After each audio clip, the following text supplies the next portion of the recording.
Did Admiral Bradley order that second strike because there were still survivors after the initial strike? Again, as I read for you, Admiral Bradley worked well within his authority and the law. He directed the engagement to ensure the boat was destroyed and the threat of narco-terrorists to the United States was completely eliminated. So was the initial order from Secretary Hegseth, everyone be killed, and did that come from President Trump? I saw that quoted in a Washington Post story. I would reject that the Secretary of War ever said that. However, the president has made it quite clear that if narco-terrorists, again, are trafficking illegal drugs towards the United States, he has the authority to kill them. It's Ken Harbaugh with the Midas Touch Network. What you hear is the sound of the wheels coming off. This story from the Trump administration that these strikes on supposed drug-running speedboats from Venezuela were totally legit, it's not going to hold water for much longer. You can already hear the setup. Hegseth denying he ever gave an order to double-tap survivors. The admiral in charge being called to the mat. Someone is going to take the fall here. And I promise you, the Trump regime will gladly place that burden on anyone wearing a uniform if it means they can once again dodge responsibility. As of now, the Trump administration won't even come clean on the basic facts of the strike and whether there were, in fact, survivors after the initial hit.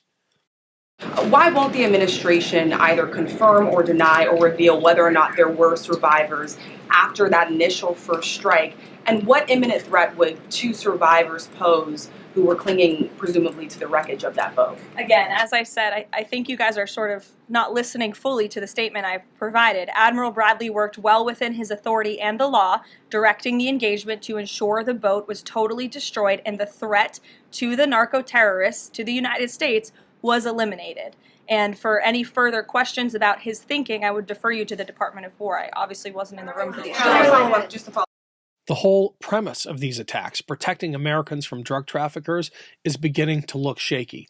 Donald Trump just pardoned the former president of Honduras, who was convicted by a U.S. jury of trafficking a massive amount of drugs into this country.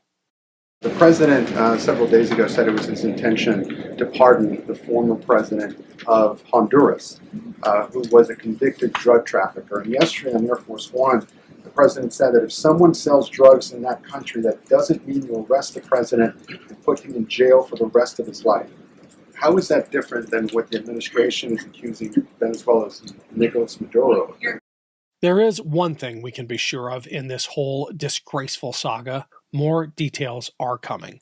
A congressional investigation is imminent. There are good reporters with great sources inside the Pentagon, and the Trump regime cannot be taken at its word.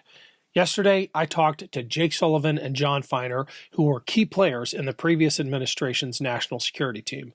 We covered the obvious illegality of any order to double-tap shipwrecked survivors. In part 2, Jake, John, and I discussed the responsibility the military has to refuse unlawful orders and just how undisciplined and careless the Trump administration is when it comes to its war-making decisions.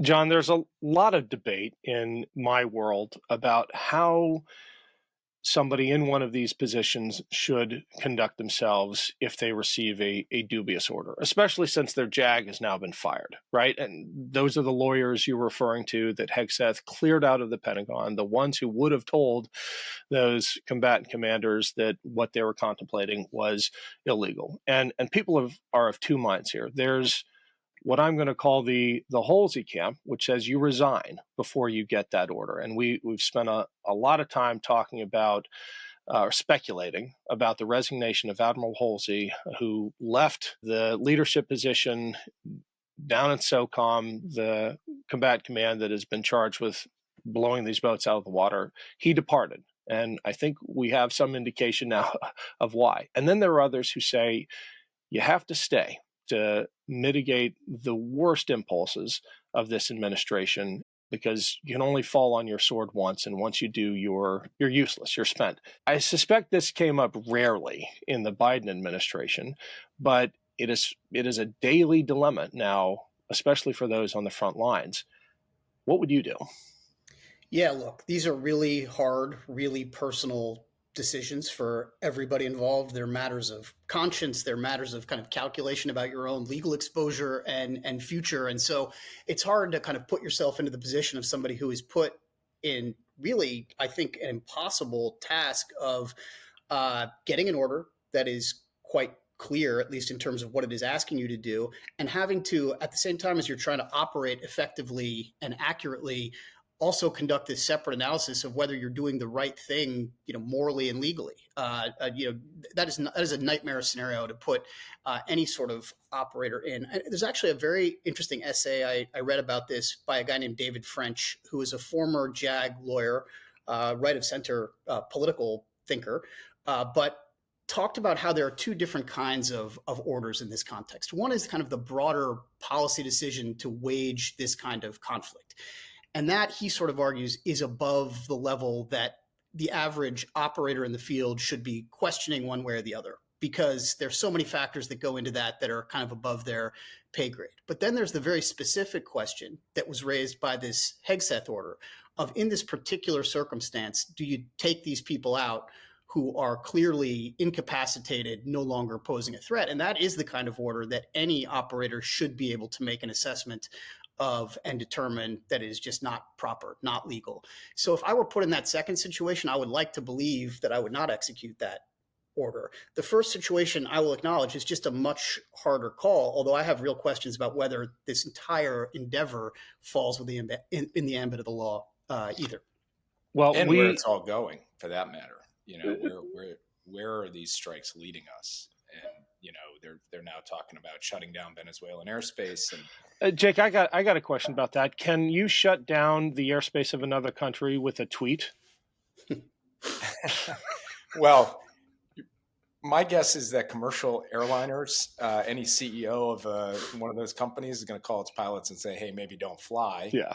But on a more serious note, this is this is a blockade. So this is an active war, and the question is, on what basis, for what purpose, with what authority? And we don't have good answers to any of those questions. Can you talk about the importance of process?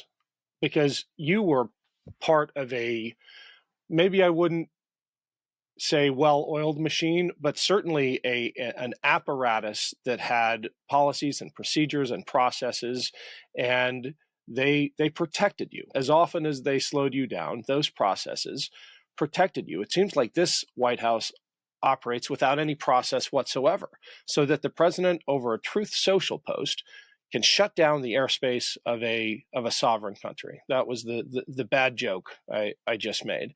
Yeah. And I'd love for your perspective on the balance between the speed of action and the freedom of action that allows an administration, which is great for most military commanders, but how that gets you in trouble as a country, how that is what leads to stupid wars.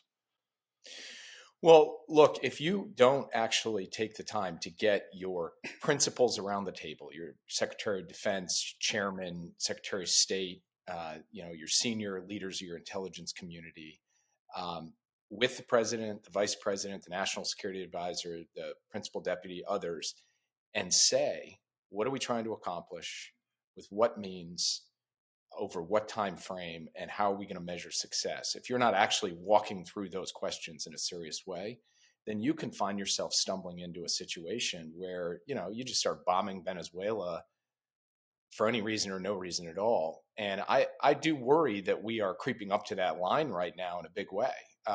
They've been focused on taking these boats out, which, as John said, is legally dubious, to say the least, and is not clear, what that's accomplishing for us.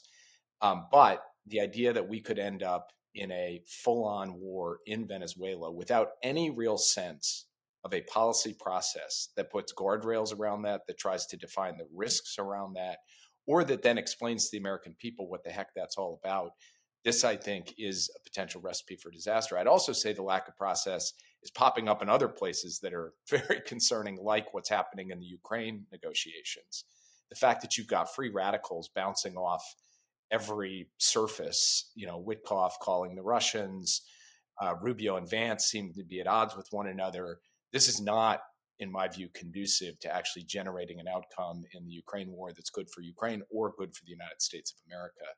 And so we're seeing this lack of process play out in the Venezuela context, but in other critical contexts as well. Hey everyone, quick break to tee up a trailer for a new show that I have been dying to tell you about. Chris Goldsmith, audience favorite here, is launching his own podcast. Enjoy. This is On Offense, and I'm Chris Goldsmith, combat vet, anti-fascist investigator, and founder of Task Force Butler and Veterans Fighting Fascism.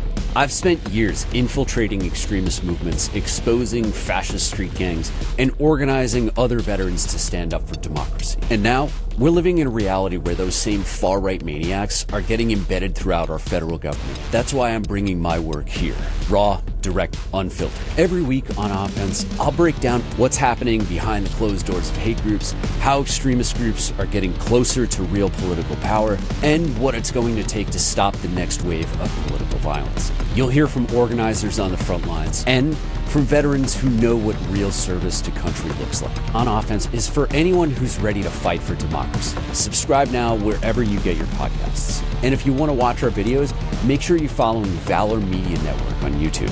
America's in a fight for its future. Let's go on offense.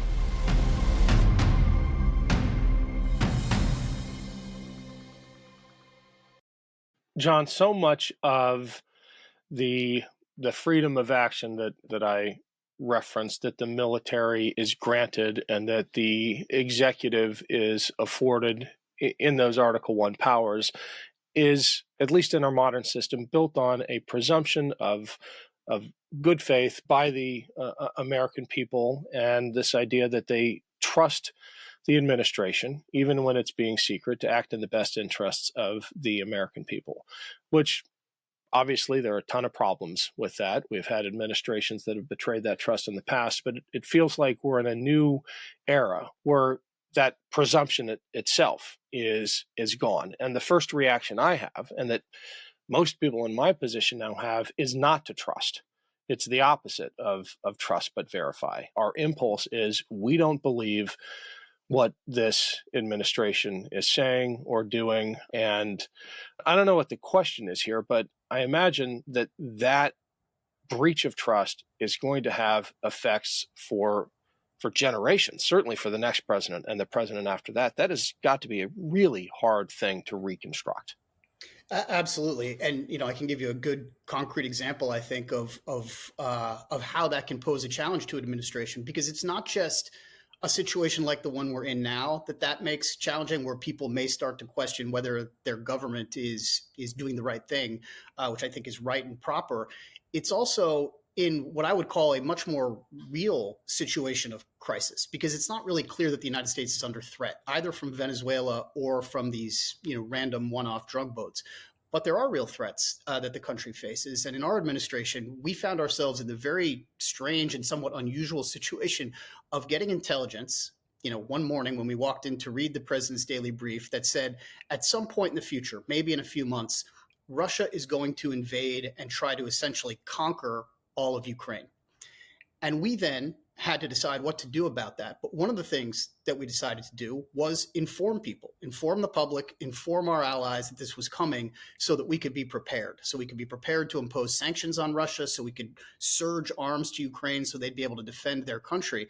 And one of the things that we ran up against kind of headlong in the early stages of that effort is people looking back on, for example, the previous administration, the Bush administration's attempts to sell the United States and the world on the invasion of Iraq, and saying, well, U.S. intelligence is sometimes wrong, administrations sometimes mislead. And we had a much higher hurdle to get over to convince people that this was coming because of past conduct of prior administrations. And I have to say, given what the Trump administration is doing now, both the Trump administration going forward and any future administration is going to have an even higher hurdle on convincing the world about a genuine threat. God forbid, should one come, which it will, because that's what the world tends to throw up. Jake, talk about that PDB, that presidential daily briefing, and this is your chance to pitch the new pod, because I love the framing, trying to bring the audience inside the Oval Office as you're briefing the president. I would imagine every morning when you were in the job. Who knows how often it's happening nowadays, but what is the PDB? Why is it important? And what do you think is happening with it now? So the PDB is, as you said, the president's daily brief. And what happens is National Security Advisor, the Principal Deputy, the Homeland Security Advisor, the President, the Vice President's National Security Advisor, and then senior leaders from the intelligence community gather in the Oval Office. Usually it's the first thing of the day.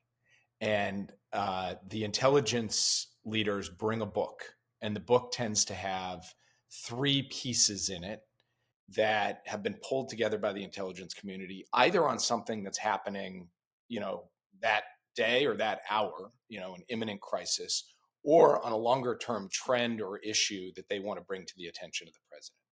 And they brief those issues, and then we have a discussion about whether we're properly postured to deal with the threat or seize an opportunity, what policy implications come out of that. And that usually goes on for 30 to 45 minutes. And so John and I thought when we left government that the coolest thing in the world to do was podcast, something you can probably attest to. And we thought we'd start a podcast, which we called The Long Game, which basically tries to follow that format that takes 2 or 3 issues, digs into them, steps back and says, what are the larger implications here? What are the impacts on policy? What are the crises? What are the opportunities? What are the challenges? And then tries to explain to listeners, this is what a president is having to contend with. These are the things going through his mind. This is what he's being told. This is how it works. And really trying to bring listeners behind the scenes of what's happening with these policy issues. The one we've just been talking about, for example, both how is the Trump administration handling it? And if you had a different administration sitting there, how would we be going through discussions about potential military action in Venezuela, the risks and benefits? And John and I ran a tabletop exercise a couple of episodes ago on the risks of actually going to war in Venezuela. So that's the idea behind the podcast. We hope people will give it a listen. As for what the current administration is doing with the PDB, God only knows. But I'm skeptical that it is a particularly rigorous or systematic inquiry, and it probably does not involve a lot of the president actually reading the briefing. Well, John, I'd like you to put your reporter hat back on and imagine how the PDB is going these days, because by all accounts, Donald Trump is spending more time designing his ballroom than he is paying attention to the PDB or thinking about how to keep Americans safe. Yeah, look, I mean, with the caveat that one of the things the administration currently is not doing is consulting people like Jake and me. What you can tell from afar, and by the way, it goes to your question earlier about process, is having these briefings, having these meetings with the president actually protects him too. Having a process in which people are able to raise issues like what could go wrong if we follow this course of action, what sorts of legal issues might be surfaced, even if ultimately you decide to proceed, even if you ultimately decide to take the risks, at least doing so eyes open and giving everybody a chance who might later come out and say, I wasn't consulted or I had an objection that wasn't listened to. Giving them an opportunity to be heard, I think, is quite important, both in getting the right answer, which is the most important reason to do it, but also just in the cover your ass sense for the president, for the senior team. Because one of the things that I suspect is going to happen in the aftermath of all of this is there will be all kinds of people who come forward and say, well, I knew this was wrong or thought this was wrong and nobody ever asked me and I'm an expert. And process protects you from that sort of criticism, in addition to at least knowing what you're getting into, even if you ultimately decide to do something risky or wrongheaded. Yeah. Jake, where can people find the podcast? Where can people find you guys? Not physically. We yeah, right. Exactly. Undisclosed locations. That's right.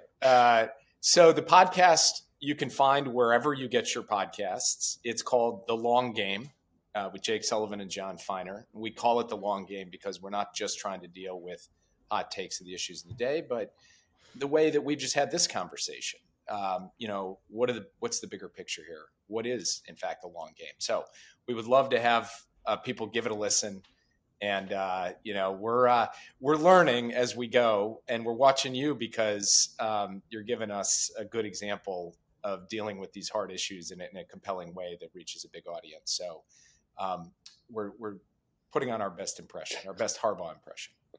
Thanks, Jake. Thanks, John. We'll put all the links in the show notes. Let's have you back on soon.